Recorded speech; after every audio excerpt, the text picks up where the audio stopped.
So the other side of physiology is psychology. So whereas we had the body leading the brain in the last one, which is what's called bottom-up psychology, this one we have top-down psychology, or in other words, the brain leading the body. Okay. So here what we're thinking about is how the brain, just by imagining certain things, can move the body into a certain state. And this obviously relates to anxiety, because anxiety is generally about a kind of future of what could happen that may not have actually happened at that particular point, but the body still responds as if it's actually happening in the present and sends out the adrenaline and so on and so forth. So what we want to look at is how we can kind of control the mind to an extent to deal with anxiety.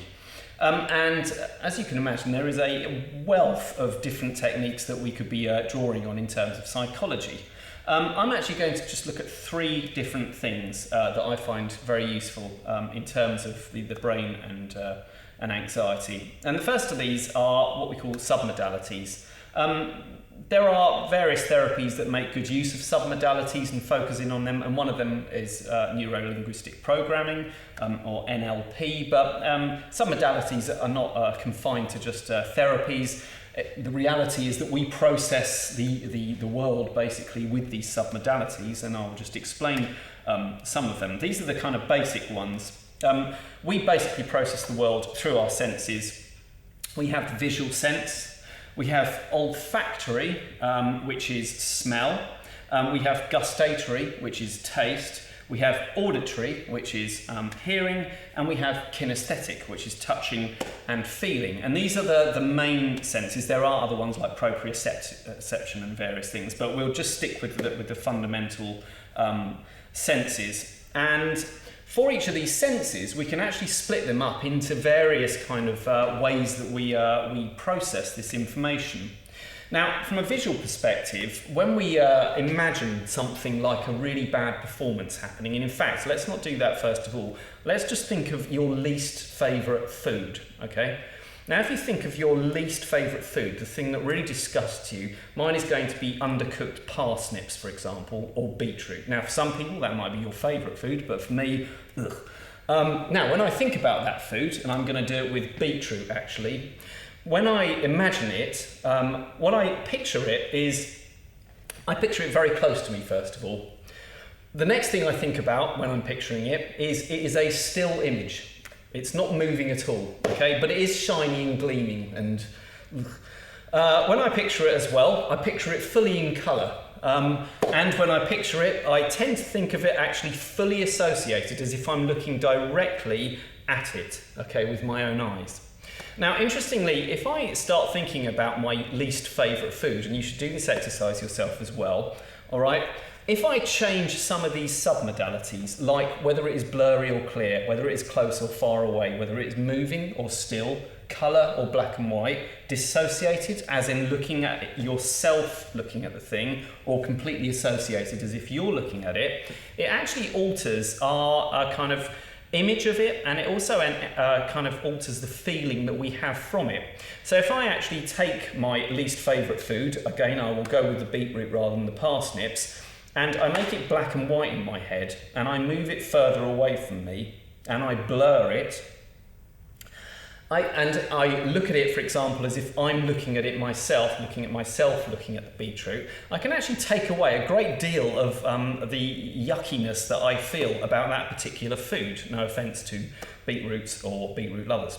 I can do the same thing with phobias. Now, I'm not suggesting that you go into your phobias, but I'm not a big fan of spiders. And if I pictured some, like a tarantula, for example, again, if I picture it in my head, I will often get a very close image of the thing. And in this instance, it will be crawling in my head very slightly. It won't move very far.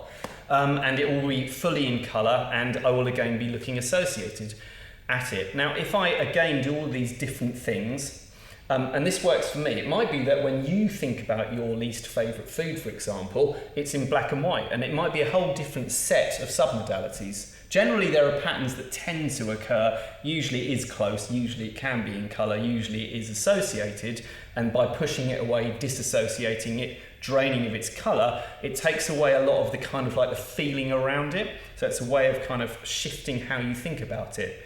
You see, you can do the same thing by saying what is your favourite food as well, and actually look at if there are any differences between your visual submodalities when you're imagining it to what it's like when you're doing your least favourite food. Again, when I think about my favourite food, and I'll go for a good plate of fish and chips here, all right, that one is definitely moving. And I tend to think of myself as kind of associated, but there is a difference to me when I'm thinking about that to the other one. And I don't need to make it black and white because I love it so much that I'm quite happy to be it right in front of my face. Now, where would this sit with musical performance anxiety? Two ways. Number one, if you have a particularly bad performance that you can remember, it's quite interesting to reimagine that performance and look at what submodalities you're actually using. When you're re-remembering this particular performance, one perhaps that fell apart or where you forgot all of your words or you felt that people were laughing, how are you actually picturing it? If you're thinking about the audience looking at you and you're really uncomfortable and it looks like they're judging you, are you thinking about them again fully in colour? Are you thinking about them as if you're looking through your own eyes? Are you thinking about it again if it's a moving image or is it completely still? Also, even how far does it go, as in terms of does it keep going and going, or is there a particular point where the performance keeps stopping in your mind? What happens if you move past that, for example? So playing around with submodalities and particularly taking away the colour and the blur and various things like that can have quite a profound effect on how you actually then re-remember things, and it can often take away a lot of the bad emotion that you associate and the bad feelings that you associate with that particular image. Now, on the converse side, I can also picture if I've got a performance coming up that I might be a bit nervous about. For example, as a jazz musician, imagine I got into Ronnie Scott's and I was performing at Ronnie Scott's in a week's time, which would be a huge kind of privilege as a jazz musician. I might have a lot of jazz aficionados and sort of other jazz musicians watching. This might put a bit of pressure on me as a jazz musician to perform, and you can think again in your own terms about what would be a kind of high pressure situation for you. Now, when I'm thinking about that, number one, I can, if I'm thinking about it and it's making me nervous the way I'm thinking about it, I can play around with the submodalities a little bit to just take away some of the anxiety around that actual kind of imagery. But similarly, I can also do something that is a very, very useful skill, which is visualizing it going really well. And in this instance, what you do is actually picture yourself performing in this scenario and it going really well, and actually sort of trying to imagine all the kind of colours and hearing what you're actually hearing, feeling what you're feeling, and all these kind of associated states, and actually think about it as carefully as possible, visualising yourself doing well. These are techniques that are really useful. Personally, I particularly like the idea of draining things out of things that cause me discomfort. So making things black and white and pushing them away from me if there's something that's causing me problems. I'm not a terribly visual person, and some people aren't. They find it very difficult to kind of visualise. But if you are a good visualiser, there's a huge amount of good evidence about the idea of trying to picture yourself doing the thing as well as you can, and feeling and hearing and seeing all the kind of sights that you would actually be doing. I mean, in order for your brain to almost train itself into actually doing that thing. So this is how we might use visual submodalities as a technique in terms of musical performance anxiety. Next, what I'm going to look at, which is a particularly interesting one and lesser known, is an auditory technique. Now, we're also going to look at a lesser known technique. Visual is quite a popular one, but we're also going to look at auditory submodalities. So this particularly relates to how we actually talk to ourselves internally. Now, if you've never done this, it's quite interesting to listen to the voice that you use in your head as you talk to yourself. For example, is it your voice or is it someone else's voice? Does it change voices as you talk to yourself? If you start getting more stressed, does your voice change in terms of the tempo, the speed that you're talking, the pitch that you're talking? So the submodalities in terms of our auditory kind of internal sounds can relate to things like speed, tone, and staccato, legato, whether it's kind of very smooth, and particularly pitch, whether it's high or low, and again, even if it's someone else's voice or your own voice. These are all things to think about. Now, the thing I'm going to talk to you about is something called a voice tempo exercise, and this comes from a very, very good therapist called Nick Kemp. And again, that will be in the bibliography with the references. And this is to take a phrase that you may say to yourself when you are about to go on to perform. Now, not everyone has got a phrase that they always say the same way, but it may be when you think about yourself going on to perform that you find that there is a particular phrase or a kind of association of words that you often use. So I'm going to write one down, which might be that I keep going on stage and keep saying to myself something along the lines of, I'm going to fail, okay? And this might be something that summarises the kind of thinking that occurs each time you go on. It might not be specifically these words, but this might summarise how you're actually thinking about it.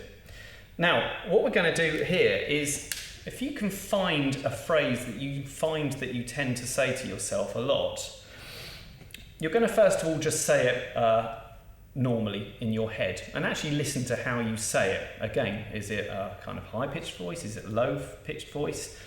Is it somewhere in the middle? Whereabouts does it actually sit in your head? It might be right at the back of the head. It might feel like it's outside of your head. It might be right at the top of your head. It might not even be in your head. But whereabouts is it kind of sitting, this voice? Also the speed of the voice. How fast do you say it? And what I want you to do is to relax, take a deep breath, and then think about that phrase and say it incredibly slowly.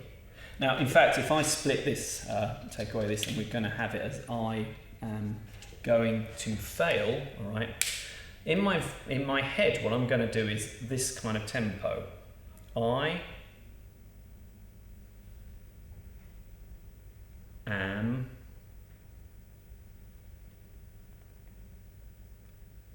going, and so on. Okay, at that tempo, really slowly. If you do that about 3 times, first of all, that's the first thing. Okay, so what we're doing is splitting these words up. So we're beginning to break the pattern of how we tend to automatically say these phrases to ourselves. Now, once we've done that, we can also say it in, for example, a slightly sillier voice or a faster voice. I'm going to fail, I'm going to fail, I'm going to fail, I'm going to fail, I'm going to fail, I'm going to fail, until it slowly loses its sense of meaning. Okay. The next thing we can do is to actually see these words up on a great big billboard in our imagination.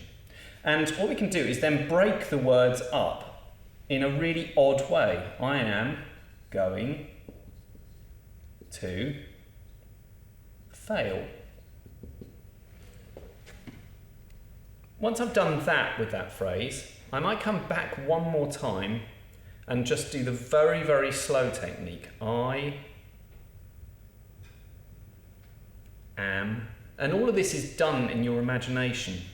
Now, what you're doing is to try to create a phrase or think about the phrase so there's no way of it becoming automatic. By slowly kind of subdividing it and changing the way you're using your submodalities, you are changing the way that you process that phrase, and it's very, very difficult to get back to the automatic pattern of that phrase once you've broken the way you automatically use it. Once you've done that, you might want to then think of a replacement phrase which is more appropriate. Now, it doesn't have to be as positive as this. It might be something like, I'll just do the best I can. That would be a very good phrase, which doesn't really set any particular kind of parameters in terms of success or failure. It's just saying that you will do the best you can where you are. But I could change the phrase to, I am going to succeed. Now, that might not be the best phrase, but what I'm looking for here is, once you've changed the nature of this phrase, the negative phrase, it's quite useful to then have a replacement phrase that is positive. For me, I always just think of, I'm just going to do the best I can under the circumstances. I've had all sorts of performances where things have fallen apart and gone wrong, but because I've got that kind of like mindset that we'll just do the best with what we've got, and we did a gig recently where we were about to play and the person who was coming over from America didn't show up, so we had to get someone to replace that person instantly. We had cameras everywhere for the concert and we had to literally blag through a load of compositions that he'd written without him being there. Now, there was a lot of things that could have gone wrong and did go wrong, but we basically just teamed up and just did the best we could with what we did, and actually did a really good performance at the end. If we'd have been thinking, oh my God, this has got to be perfect, and without the person it's all going to go wrong, and we need that person, and the compositions, if we can't do those compositions, it's going to sort of like reflect badly on the... Well, we didn't do that because that's not really going to be helpful. And that kind of idea of being perfect and it's got to be right and all this is usually not one of the best strategies to sort of work with. But this is a very, very good technique, and it's a very, very powerful technique. The voice tempo exercise, just taking phrases that you automatically say that are negative and changing the tempo. Particularly, the most important one is the very, very slow one with gaps between the words.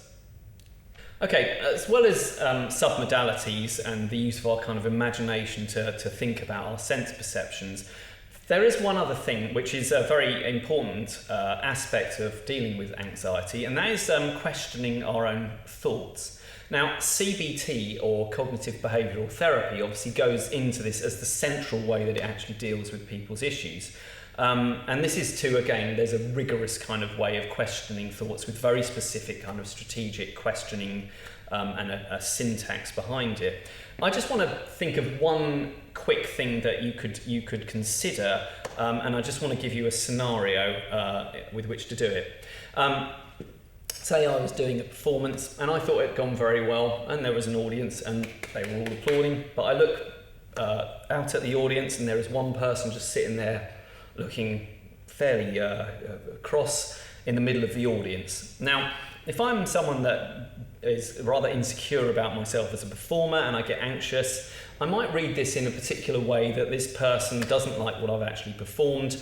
And often anxious people, they can see a whole crowd of people applauding or really enjoying, and they can only have one negative comment, and that comment is the thing that they end up sort of like circling around their head for often months at a time.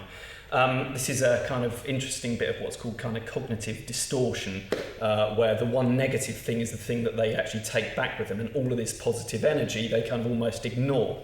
Now, we don't want to do that, but I also want to just think about this fact. If we come back to this person with their arms folded, when I'm thinking about this person and I'm thinking, well, they didn't like my performance, there's a question I need to ask myself, and I think that everyone should do this. Now, CBT takes this much to a deeper level, and there are various therapies that do.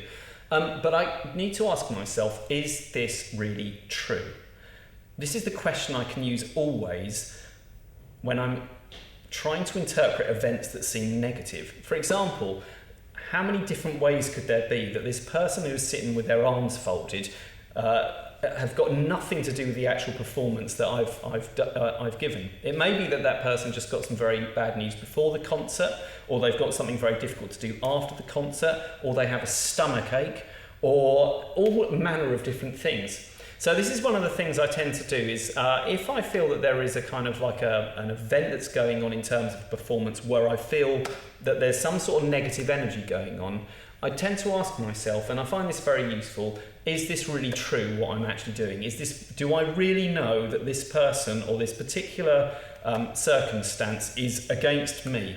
And I find this idea of questioning beliefs very handy when I start looking at a kind of negative impact on my own performances.